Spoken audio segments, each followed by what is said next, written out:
അയ്യങ്കാളി ജന്മദിനാഘോഷം കട്ടപ്പനയിൽ നടന്നു. Coordination committee chairman Prashanth Raju അധ്യക്ഷത വഹിച്ച ജന്മദിനാഘോഷ പരിപാടി കട്ടപ്പന നഗരസഭ vice chairman advocate KJ Benny ഉദ്ഘാടനം ചെയ്തു. നവോത്ഥാന നായകനും അടിസ്ഥാന ജനവിഭാഗത്തിന്റെ മുന്നണി പോരാളിയുമായ മഹാത്മാ അയ്യങ്കാളിയുടെ 162ാമത് ജന്മദിനാഘോഷമാണ് കോർഡിനേഷൻ കമ്മിറ്റിയുടെ നേതൃത്വത്തിൽ കട്ടപ്പന സ്മൃതി മണ്ഡപ നഗറിൽ സംഘടിപ്പിച്ചത്. ഇന്ത്യൻ സാമൂഹ്യ പരിഷ്കർത്താവ്, വിദ്യാഭ്യാസ വിചക്ഷണൻ എന്നീ നിലകളിൽ അദ്ദേഹം പുതിയ നേട്ടങ്ങൾ കൈവരിച്ചു. സഞ്ചാര സ്വാതന്ത്ര്യത്തിനു വേണ്ടി അയ്യങ്കാളി നടത്തിയ ഒറ്റയാൾ പോരാട്ടമായ വില്ലുവണ്ടി സമരം കേരളത്തിലെ എക്കാലത്തെയും രാഷ്ട്രീയ ചരിത്രത്തിൽ ധീരോദാത്തമായ സംഭാവനയാണ് നൽകിയിട്ടുള്ളത്. കട്ടപ്പനയിൽ നടന്ന ജന്മദിനാഘോഷ പരിപാടിയുടെ ഭാഗമായി സ്മൃതി മണ്ഡപത്തിൽ പുഷ്പാർച്ചന നടത്തി. തുടർന്ന് നടന്ന യോഗം കട്ടപ്പന നഗരസഭ vice chairman advocate KJ Benny ഉദ്ഘാടനം ചെയ്തു. ഒക്കെ സഞ്ചാര സ്വാതന്ത്ര്യമുണ്ടായിരുന്ന പൊതുവഴികൾ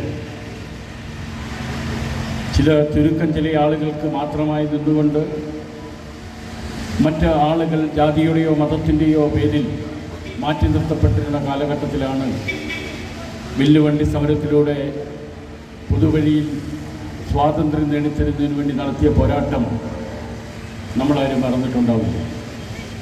അത് എൻ്റെയും നിങ്ങളുടെയും ജനനത്തിന് മുമ്പായിരുന്നു എങ്കിലും നമ്മൾ അവയൊക്കെ വായിച്ച് മനസ്സിലാക്കുമ്പോൾ മഹാത്മാ അയ്യങ്കാളിയുടെ പോരാട്ടങ്ങൾ പാർശ്വവൽക്കരിക്കപ്പെട്ട അല്ലെങ്കിൽ മാറ്റി നിർത്തപ്പെട്ട് എന്ന് വിശ്വസിച്ചിരുന്ന ഒരു ജനവിഭാഗത്തെ നമ്മുടെ രാജ്യത്തിൻ്റെ അല്ലെങ്കിൽ നമ്മുടെ സംസ്ഥാനത്തിൻ്റെ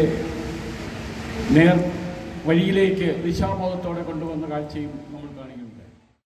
ചടങ്ങിൽ AKCHMS ജില്ലാ സെക്രട്ടറി VS ശശി സ്വാഗതം പറഞ്ഞു. KPMS സംസ്ഥാന കമ്മിറ്റി അംഗം സുനീഷ് കുഴിമറ്റം ജന്മദിന സന്ദേശം നൽകി. നഗരസഭാ കൗൺസിലർ ബിനു കേശവൻ മുഖ്യ പ്രഭാഷണം നടത്തി. ചടങ്ങിൽ SSLC+2 പരീക്ഷകൾക്ക് ഉന്നത വിജയം കരസ്ഥമാക്കിയ പ്രതിഭകളെ CSDS സംസ്ഥാന കമ്മിറ്റി അംഗം ജോബിൻ ജോണി ആദരിച്ചു.